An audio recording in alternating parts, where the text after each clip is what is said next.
Welcome back to 340, the podcast where we explore intimacy and human connection. Today, people are listening from 94 countries around the world. That's something I'm incredibly grateful for. This episode is a little different. 1 year ago, almost to the day, I sat down in front of this microphone and pressed publish on the very first episode of this podcast. At the time, my vision was quite simple. I wanted to create a podcast that could help men better understand women, and perhaps help women see that healing and trusting men again was possible. It was a podcast about intimacy, love, relationships, and sex. Looking back now, I don't think that's all it became. Somewhere along the way, it grew into something much bigger. It became an exploration of what it means to be human.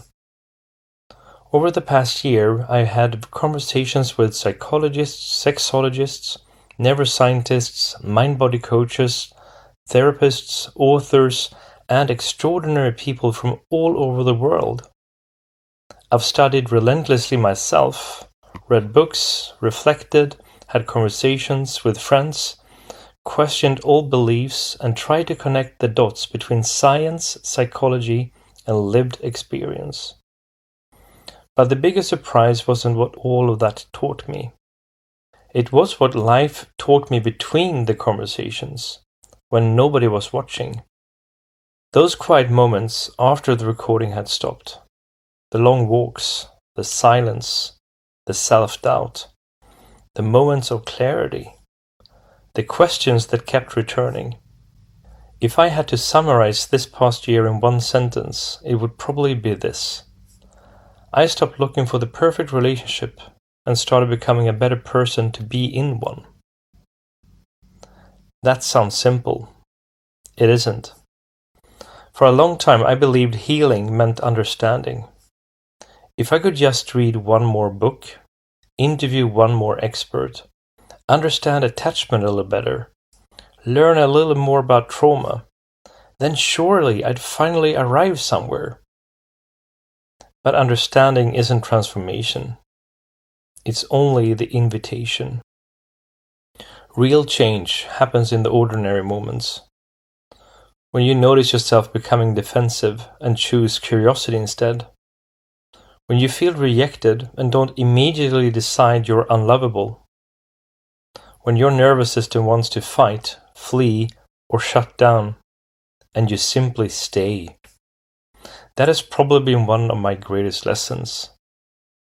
Relationships are often less about two personalities and much more about two nervous systems trying to feel safe with each other.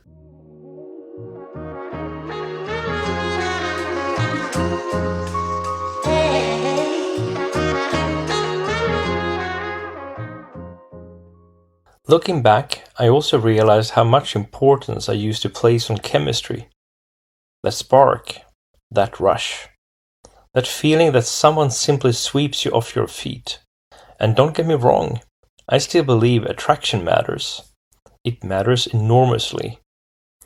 But today, I think attraction without safety is often confusion dressed up as destiny. Real intimacy doesn't begin with excitement. It begins with safety. With knowing that you don't have to perform, protect yourself, or become someone else just to be loved. Simply be present. And perhaps that doesn't sound particularly romantic. But I think it's one of the most romantic and even erotic things there is. Today, I see strong relationships resting on something much deeper. Safety. Mutual attraction on an intellectual, emotional, and sexual level. Shared values, a shared direction, and a commitment to growing both individually and together. When those pieces come together, intimacy changes. Sex is no longer about reaching an orgasm or crossing a finish line. It becomes something else entirely. A language, a conversation, a place of discovery. A place where two people can create something together that is deeper than pleasure alone.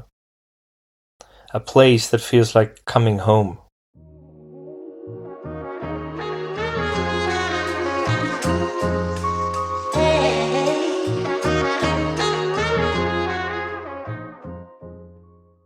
Another lesson surprised me even more. The people who have changed my life the most were rarely the ones who gave me answers. They asked better questions. They challenged my assumptions. They reflected something back to me that I wasn't yet able to see in myself. And that's what I hope this podcast has become. Not a place that tells you how to live, but a place that helps you become a little more curious about yourself. Because curiosity changes us in a way certainty never can.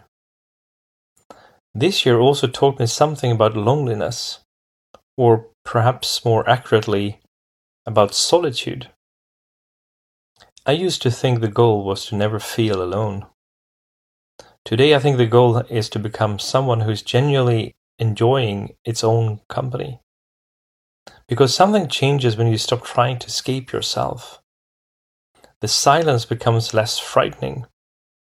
You stop looking for another person to rescue you from your own thoughts.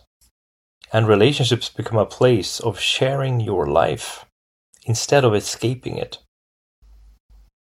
Perhaps the biggest shift of all is just that.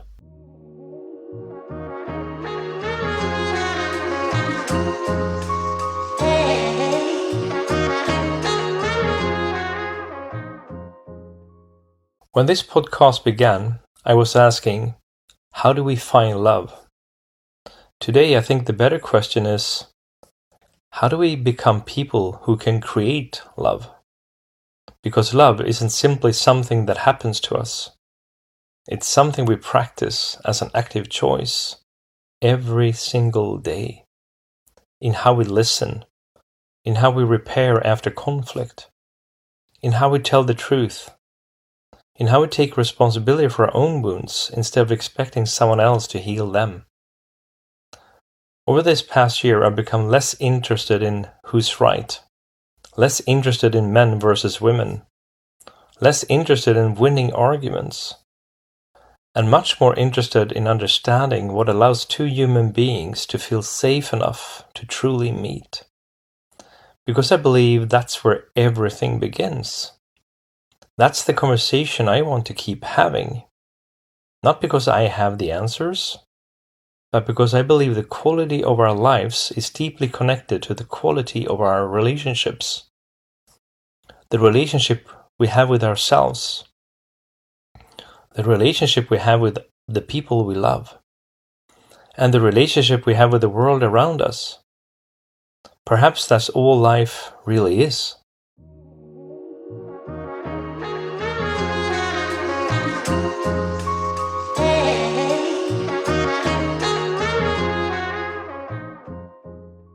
So today, 1 year later, I don't feel like I'm celebrating a podcast. I'm celebrating a journey that has changed me far more than I ever expected. And if I could say one thing to the person who recorded the first episode, it would simply be this. Keep going. Trust the questions. Don't rush the answers. The path isn't leading where you think it is. It's leading somewhere better. Thank you for listening. Thank you for all your messages. Thank you for your openness. Thank you for allowing me to learn alongside you. This may be the end of the first chapter, but I have a feeling the conversation is only just beginning. Because next week, I'd like to share where I believe this journey is taking us. Not just this podcast, because I think we're really exploring something much bigger than relationships. Until next time, stay open, stay honest, and stay human.